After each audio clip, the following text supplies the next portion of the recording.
Okay, so for the triads, we had to find the slope and the y-intercept from the equation. So when looking at y equals mx plus b, we can see m, which is our slope, is 3, and our y-intercept is -7. In equation 2, we have to do a little bit more work, so we need to draw that line. We have -1, but we need to get y by itself, so we're going to add 1 to both sides to cancel out that -1. That leaves us with just y equals -2/3 x plus 1. And the reason we put the plus 1 at the end is because our -2/3 has a variable attached to it, while our 1 does not, so we cannot combine those. Where our m would be in the equation, we have -2/3. And our b in the equation, which is our y-intercept, we have a +1. All right, so this is the bottom part of that page in your foldable. And so we are now going to graph and identify the x-intercept.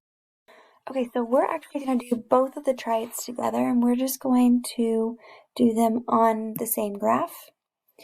And so number 3, we have a slope. Remember, when there's just an x, there's actually a 1 in front of it. So our slope equals 1. But remember, our slope is also rise over run. And so we're going to actually write that 1 as 1 over 1. And you'll see why here in a moment. Then our b term is -4. And so when we graph the equation, or they just give us an equation, we know where to start, which is our b term. So that's our first point on our graph. So our b term was -4, and remember, this is our y-intercept. So this is where it's going to cross that y-axis. And so I'm going to start at 0, 0, and I'm going to move down 4, and I'm going to plot that point. So that's where it's going to cross that vertical axis. Then we use our slope. So our slope was 1, which actually means we rise 1 and then we run 1. So we are going to go up 1 over 1, and we're just going to keep doing that, up 1 over 1, all the way across our graph. And remember, it's a straight line, so to continue it to the other side of our y-intercept, instead of going up 1 over 1, we're going to go down 1 and then to the left 1, and that just continues the points on our graph. Now forgive me, my line's probably not, whoa, I tried. My line is probably not going to be very straight because it's on the computer, but my line looks like this. So I'm going to label this as 3 because that was number 3. And then we're also going to graph number 4 on the same one. So if you could pause the video right now and try it on your own, that would be awesome, and then you could compare yours with mine. Okay, so we have our m, which is our slope, is -3, but we need to write it in a form of rise over run. So I'm actually going to rewrite this in a different color for you. So it's -3, but we're going to put it over 1 because any number can be put over 1 to make it into a fraction. And then we have our b term, which is +3. So remember, our b term is where we start. So we're going to go to +3, and we're going to put a point there.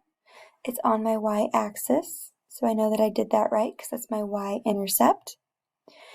Then my rise and run says -3, 1. So remember, when we have a minus or a negative in front of it, we have to drop. So instead of rising, we're going to fall. So we fall 1, 2, 3, and we go over 1. 1, 2, 3 over 1, 1, 2, 3 over 1. And then to finish the other side of the graph and continue it, we're going to rise 3, 1, 2, 3, but this time we're going to go in the negative direction, which is to the left, 1. Forgive me again, this is going to be a rough line. Ooh, it's supposed to be straight. On yours, make it straight. I'm going to label this number 4. So I've got them both graphed, but now what I need to do is find my x-intercept. So my x-intercept, which we write in the point xy, but remember an x-intercept we learned is when our y is 0. So I'm actually going to erase this y and I'm going to put a 0. And this is looking at where does it cross my x-axis. So for number 4,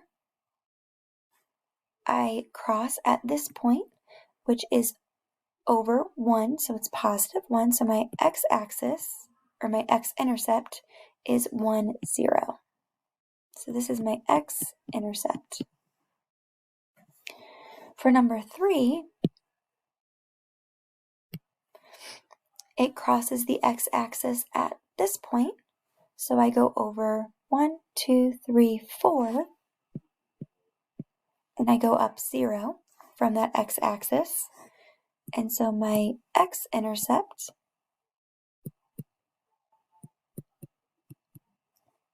is 4, 0. Example 3. The cost y in dollars of taking a taxi x miles is represented by the equation y equals 2.5x plus 2. So what this equation is saying is it's $2.50 per mile. So my x is my miles. We just don't know how many miles the taxi driver has gone, so therefore I can't figure out what x is. So we're just going to graph this line to figure out what my possibilities would be. So first let's graph the equation. So we have m, which is my slope, which is 2.5, and then my b equals 2. So I start at my b term, which is positive 2, and this is my y-intercept. So that's where it crosses that y-axis. So that's how I know where to place my first point. Then I'm going to go up 2.5 over 1. And remember, because even though it's a decimal, we can still write it over 1. So I rise 2.5, I go over 1. And I rise, well, there's my half, and then I go 1, 2, and I go over 1. And to finish my line on the other side, I'm going to go down 2.5 over 1, and then I can draw my line. Now, obviously, we know in real life we can't go negative miles or anything like that, but at least I can see what my possible prices would be for my equation. So that is my graph.